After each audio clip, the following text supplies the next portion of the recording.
बहरम छिए रानी जब हम हो, कैसे के जइबा तू बोलबम हो। हाँ बहरम छिए रानी जब हम हो, कैसे के जइबा तू बोलबम हो। हाथ में न एको रुपैया छे, दूरबरी देव घर रहिया छे। जिद कहना नहीं मान धनी मोर बहतिया।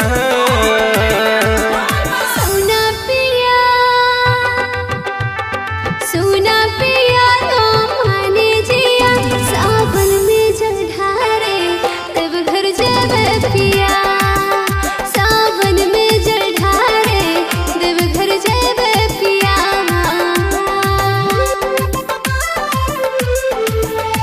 बोला बोला शंकर भगवान की।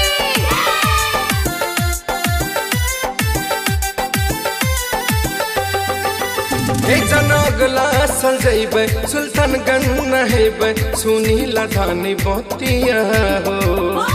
दोनों जीव मिल जइबे तो जलवा चढ़ेबे, हाँ देव घर न गड़िया हो। सच बोल राजा कहिया देव घर ले जइबो हो। जिंदगी भर खाली पिया पैसा कमैबो हो। कमाई रानी बनबे हम लखपतिया।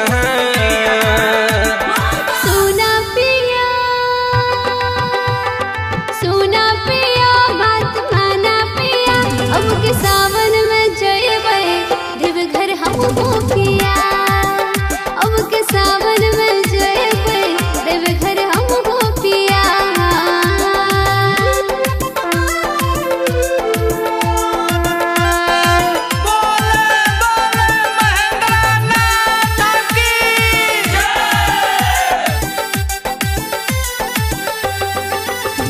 अगला साल चलिहा सोमवारी तू करिहा, जाई बघर जाबा हम हो। बाबा भोला नगरिया तबन के कवरिया, जई हरानी बोला बम हो। प्रिंस प्रिय पिया जइब देव घर